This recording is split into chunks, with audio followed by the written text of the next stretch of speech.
కూడా చక్కగా ఉడికిచ్చేసుకుందాం. చిక్కటి మిఠాయి తయారవుతుంది. ఇప్పుడు దీన్ని ఎలా చక్కగా కుక్ చేసుకోవాలో చూద్దాం. మన దగ్గర ఉన్న పాలన్నీ చక్కగా పోసి కుక్ చేసుకోవాలి. కానీ దీన్ని బయట కుక్ చేసుకోవడం కంటే నా అనుభవంలో ఏంటంటే ప్రెషర్ కుక్కర్లో పెట్టేసుకున్నాం అనుకోండి చక్కగా పర్ఫెక్ట్గా కుక్ అయిపోతుంది. ఇళ్లలో ఒక చిన్న ప్రెషర్ కుక్కర్ మనకి ఎప్పుడు ఉండాలి ఇలాంటి వంటలు చేసుకోవడానికి. అంతేకాకుండా ఇప్పుడు మా ఆవిడ పుట్టింటికి వెళ్ళింది అనుకోండి, ఆ టైంలో ఒక్కరికే వండుకోవడానికి ఇలాంటి చిన్న ప్రెషర్ కుక్కర్ బాగా పనిచేస్తుంది. ఇందులో పాలు పోసేసుకొని మరీ ఎక్కువ పోయకండి, తర్వాత మళ్ళీ దీన్ని కొంచెం సేపు కుక్ చేసుకోవాలి. కుక్కర్ పెద్దగా లేనప్పుడు ఈ సగం అంటే 1/2 లీటర్ పాలు తీసుకున్నాను. ఒక 50 గ్రాముల పప్పుకి దాంట్లో కొన్ని పోసేసి దీంట్లో కావాలంటే కొంచెం పంచదార కూడా వేసుకుందాం. ఇప్పుడు దీన్ని ప్రెషర్ కుక్కర్ మూత పెట్టేసి 3 విజిల్లు వచ్చేంత వరకు కుక్ చేసుకొని తర్వాత తీసి మళ్ళీ పాలు పోసి చక్కగా కుక్ చేసుకుందాం. ఈ పప్పుని పాలు అన్నీ వేసి చక్కగా ప్రెషర్ కుక్కర్లో పెట్టేసాం. కానీ జాగ్రత్త, మరీ ఎక్కువ పాలు పోసేసి ఆ ప్రెషర్ కుక్కర్ పెట్టేశారనుకోండి, ఆ విజిల్ మోగినప్పుడల్లా పాలు బయటకు వచ్చి కొన్నిసార్లు అది చిక్కగా అయిపోయి విజిల్ని పట్టేసుకొని ప్రెషర్ కుక్కర్లు పగిలే ప్రమాదం ఉంటుంది. అందుకని చెప్పేసి కొంచెం తక్కువ పాలు పోసి, అంటే మనకు ఎంత పాలు కావాలో దాంట్లో సగం పోసుకొని ఇప్పుడు చూడండి చిక్కగా అయింది. ఇప్పుడు దీంట్లో మిగతా పాలు పోసేసుకొని మనకి కావలసినంత పంచదార, ఎందుకంటే మరీ పంచదార ఎక్కువ వేసి మన పప్పు ఉడకబెట్టాలన్నా అది ఉడకదు. తర్వాత వేసేసుకుందాం. ఇప్పుడు పప్పు సగం ఉడికిపోయింది, మిగతా సగం ఉడికించుకుందాం. ఇందులో పాల కోవా కూడా వేసుకున్నాం అనుకోండి చక్కగా చిక్కగా. మరి ఎలా తింటాను కదా, ఏది చేసుకున్నా కొంచెం రిచ్గా ఉండాలి, దాంట్లో మంచి సువాసన అంతా పర్ఫెక్ట్గా ఉండాలి కదా. మరి ఇంకా కొంచెం సేపు దీన్ని ఉడికిచ్చేసుకొని తరువాత దీంట్లో మనం యాలకుల పొడి వేసేసుకుందాం.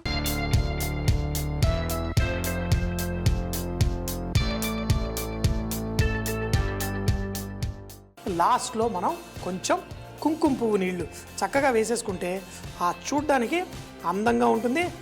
ఇది చక్కటి రంగు కూడా వచ్చేస్తుంది. ఇందులో మనం కొంచెం యాలకుల పొడి లాస్ట్లో వేసేసుకుంటే బాగుంటుంది. వేసేసుకొని కలిపేసుకుందాం. ఇప్పుడు రెడీ అయిపోయింది. ఒక్క 2 నిమిషాల్లో ఇంకా టేస్ట్ చేసేయడమే. పెసరపప్పుతోటి సూపర్గా స్వీట్ రెడీ చేసేసుకున్నాం. దివాళీ పండగ అనేసరికి మన ఇంటికి బోల్డ్ మంది గెస్ట్లు వచ్చేస్తూ ఉంటారు. మనకు కూడా దివాళీ రోజు స్పెషల్ గెస్ట్ వచ్చేస్తున్నారు. అది ఎవరో చూడాలి అంటే మరి రేపు మన ప్రోగ్రాం చూడాల్సిందే. మరి ఏంటి, ఒక ఫిలిం హీరోయిన్ ఒక హీరో వచ్చేస్తున్నారు. సో మరి ఈ మిఠాయి టేస్ట్ చేసేసి రేపు వచ్చే ఫిలిం హీరోయిన్ గురించి చూద్దామా. స్వీట్ రెడీ అయిపోయింది చక్కగా. ఇందులో వచ్చే సువాసన సూపర్ అంటే సూపర్. సో మరి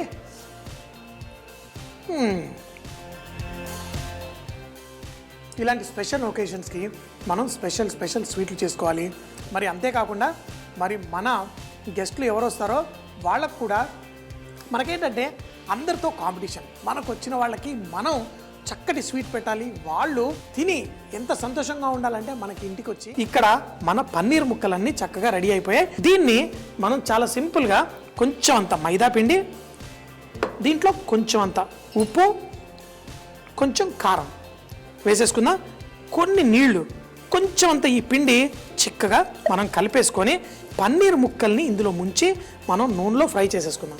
ఇప్పుడు ఎందుకంటే ఈ పన్నీర్ మసాలా లోపల ఉండిపోవాలి. ఇది అద్భుతమైన రుచి. మరి దీన్ని చక్కగా కోటింగ్ చేద్దాం. ఇలా కోటింగ్ చేస్తే దీనికి మంచి క్యారెక్టర్ వస్తుంది. మరి మీ సినిమాలో ఒక ఫ్యామిలీ ఫుల్ ఎంటర్టైన్మెంట్కి కావాల్సింది ఏమేమి ఉన్నాయి చెప్పండి. సో ఫస్ట్ నా క్యారెక్టర్ గురించి మాట్లాడతాను. ఈ మూవీలో నా చాలా ఇన్నోసెంట్ అమ్మాయి. మా అన్నయ్యకి ప్రేమ అంటే నచ్చుతుంది. మీ అన్న అంటే బాహుబలి విలన్. ఓకే, మొత్తం ప్లాన్ అన్ని గేమ్ నేనే చేస్తున్నా. అదే యాక్చువల్లీ ట్విస్ట్ అనుకుంటా. పన్నీర్ ముక్కలు ఫ్రై అయిపోతూ ఉన్నాయి చక్కగా. తర్వాత దీన్ని బిర్యానీలో వేసుకుందాం. సినిమాలో మీరు ప్రేమలో పడతారా లేదా అది తెలుసుకోవడానికి మీరు సినిమా చూడాలి. కాదు, అన్నీ తెలుసుకోవడానికి సినిమా చూడాలంటే మరి మా షో వచ్చినందుకు మీరు కొన్ని విషయాలన్నా చెప్పాలి. అసలు మీరు తెలుగు మాట్లాడుతూ ఉంటే ఎలా ఉందంటే తెలుగులో కొంచెం కొబ్బరి పాలు, కొంచెం ఆ బిసిబెల్లా హులియానా అంటే కర్ణాటక తెలుగులాగా ఉంది. కన్నడ తెలుగు లిపి ఆల్మోస్ట్ సేమ్ ఉంటుంది. కొంచెం భాషలో రావే ఏదో అట్లా అంటుంటాయి. సో మీరు ఫస్ట్ మూవీ కదా, నెక్స్ట్ మూవీలో సో చాలా మంచిగా మాట్లాడారు. తెలుగు సినిమా ప్రేక్షకులకు కూడా మీ అద్భుతమైన కళ చూపించడానికి తీసుకొచ్చారంటారు. ఇది ఆవు పులి బజ్జీలు తయారైపోయాయి. పైనేమో మనకి చక్కగా ఆవు పాలతో చేసిన పన్నీర్, లోపల మంచిగా పసుపు అన్ని మసాలాలు వేసి మనం చేసేసుకున్నాం. మీకు నచ్చిన ఫుడ్ ఏంటి? నాకు ఆల్మోస్ట్ నాన్ వెజ్ ఐటమ్స్ నచ్చింది. నాన్ వెజ్ ఐటమ్స్ స్పైసీగా ఉంటుంది. మనం సేమ్ అండి. ఈరోజు దివాళీ మీ నాన్ వెజ్ చేయకూడదంటే వెజిటేరియన్ చేస్తున్నాను, కానీ లేకపోతే మన షోలో ఎప్పుడు నాన్ వెజిటేరియనే. సో సరే చెప్పండి, మనం ఇప్పుడు కలిసిపోయాం. ఏ నాన్ వెజిటేరియన్ ఇష్టం? నేను ఆల్మోస్ట్ అన్ని ట్రై చేశాను అనుకుంటా. ఏంటి? ఆల్మోస్ట్ క్రాబ్, చికెన్, పీతలు, నెల్లూరు చేపల పులుసు, నాటు కోడి, ఇంకా బిర్యానీ. ఆహా, అదండి ఆల్మోస్ట్ ఫుల్. మొత్తం మూవీ యాక్చువల్లీ ఆల్మోస్ట్ ఫుడ్ అంటే చాలా బాగుంది. చాలా బాగుందా? ఏమన్నా బరువు పెరిగారా? యా, కొంచెమా? సో మరి నెల్లూరు వెళ్ళామంటే ఆ నెల్లూరు చేపల పులుసు, ఆ నాటుకోడి వేపుడు, ఆ పీతల పులుసు, ఓహో రవితేజ గారు సార్ మరి ఊరెళ్ళిపోవాలనిపిస్తుంది. మీరు చెప్తుంటే చేపల పులుసు అంటే ముందు ఊరెళ్ళిపోవాలనిపిస్తుంది. ఎప్పట్లాగే ఒక మంచి బిర్యానీ చేయాలంటే నీళ్లు, దాంట్లో ఆ బిర్యానీకి తగ్గంత ఉప్పు కరెక్ట్గా, ఎందుకంటే ఉప్పు తక్కువ ఉంటే కూడా రైస్కి రుచి రాదు. అలాగే రైస్ పలుకుల్లో రావాలంటే నూనె కూడా అందులో కొంచెం వేసుకోవాలి. సో మీకోసం ఒక ప్రశ్న. ఒక సినిమాలో కామెడీ అంటున్నారు, విలన్లు అంటున్నారు. మేము రెగ్యులర్గా చూస్తున్న కమెడియన్లు ఎవరైనా ఉన్నారా? వేణు సార్ ఉన్నారు. ఓకే, అప్పారావు గారు ఉన్నారు. వా, వెరీ గుడ్. మరి ఇందులో వాళ్ళు ఏమైనా విలన్ రోల్స్ చేస్తున్నారా, లేకపోతే అన్ని కొంచెం రివర్స్గా ఉన్నాయి, లేకపోతే కామెడీయేనా? అన్ని సీరియస్ రోల్స్ చేస్తారు. వాళ్ళు సీరియస్ అయ్యి బాబోయ్. మరి ఇందులో బోల్డ్ మంది విలన్లు ఉండాలి. ఆ విలన్లు కూడా ఏమైనా నిజమైన రౌడీ స్ట్రీట్లను తీసుకొచ్చి పెట్టేస్తారా? అవునండి. అంటే నిజంగానే ఏదో లేదు సార్, నిజంగానే ఒరిజినల్ విలన్స్ ఉన్నారు ఇందులో. ఒరిజినల్ విలన్స్ అంటే సినిమా విలన్సా, రోడ్ల మీద తిరిగే విలన్? Real life విలన్సే. అది మన ప్రభాకర్ గారి ఫాలోవర్స్ ఉంటారు సార్, ఆ విలన్ బ్యాచ్ లో ఉండే ఒక నలుగురు విలన్స్ కూడా ఒరిజినల్ విలన్సే. నిజ జీవితంలో ఏం చేయాలో తెలియక రౌడీలు అయిపోతారు, కానీ ఒక్కసారి సినిమాలో వచ్చిన తర్వాత అందరూ గుర్తుపడితే వీళ్ళు మంచిగా మారిపోయే అవకాశం చాలా ఉంది. సో అది కూడా అవ్వాలనుకుంటున్నాను.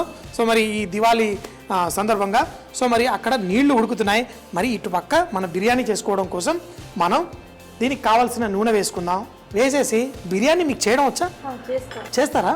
సో మరి ఇప్పటి నుంచి మీరు చేసేస్తారా? కొంచెం ఇప్పటి నుంచి. మరి మా బిర్యానీలో ఫస్ట్ చేయడం కోసం చక్కగా పచ్చిమిరపకాయలు, అలాగే పుదీనా. ఈ పుదీనా కొంచెం నూనెలో వేగితే మంచి టేస్ట్ వస్తుంది. మరి కొత్తిమీర అయితే ఇంతవరకు నా సెట్లో ఎప్పుడు తప్పు చేయలేదు. అసలు మసాలా వేయాలి కదా. ఇంత అందమైన అమ్మాయి పక్కనుంటే మసాలా కూడా మర్చిపోయాను. సో మసాలాలు వేసేసుకుందాం, ఏం పర్లేదు. నూనెలో వేగితే ఆ మసాలాలోని సుగంధ ద్రవ్యం బయటకు వస్తుంది. మరి ఈరోజు బ్లాక్ కామెడీ కదా, అంటే ఎక్కడ ఏం జరుగుతుందో తెలీదు, తర్వాత మాత్రం ఫుల్గా ఎంజాయ్ చేస్తారు. సో ఇక్కడ నాకే బ్లాక్ కామెడీ జరిగిపోయింది. చక్కగా ఇందులో వేసేసుకున్నాం. దీంట్లో అల్లం వెల్లుల్లి ముద్ద, అలాగే కారప్పొడి. మీరు నెల్లూరు కారం తట్టుకోగలిగారా? అమ్మ అంటున్నారా? చాలా ఎక్కువనా? మరి ఎంజాయ్ చేశారా? కొంచెం తగ్గించి మీకోసం స్పెషల్గా చేసి పెట్టారా? సో మరి కారప్పొడి, ఇందులో ధనియాల పొడి, కొంచెం జీలకర్ర పొడి, మనకి కిచెన్లో దొరికిన పొళ్ళన్నీ వేసుకుందాం. కొంచెం అంత గరం మసాలా కూడా వేసుకుందాం. ఇందులో మనం చక్కటి రుచి రావడం కోసం పెరుగు వేసేసుకుందాం. వేసి ఇప్పుడు మన మసాలా ఇందులో కలిపేసుకుందాం. మరి ఇందులో కూడా ఉప్పు కావాలి కదా, కొంచెం ఉప్పు వేసేసుకుందాం. ఒక మంచి వంటకంలో ఉప్పు కరెక్ట్గా ఉండాలి.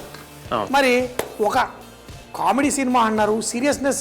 ఆ ట్రైలర్ చూస్తేనేమో ఒక్కొక్కళ్ళు పరిగెట్టి తుపాకులు పేలుస్తున్నారు, మరి ఫైటింగ్ ఏమో లేదంటారు.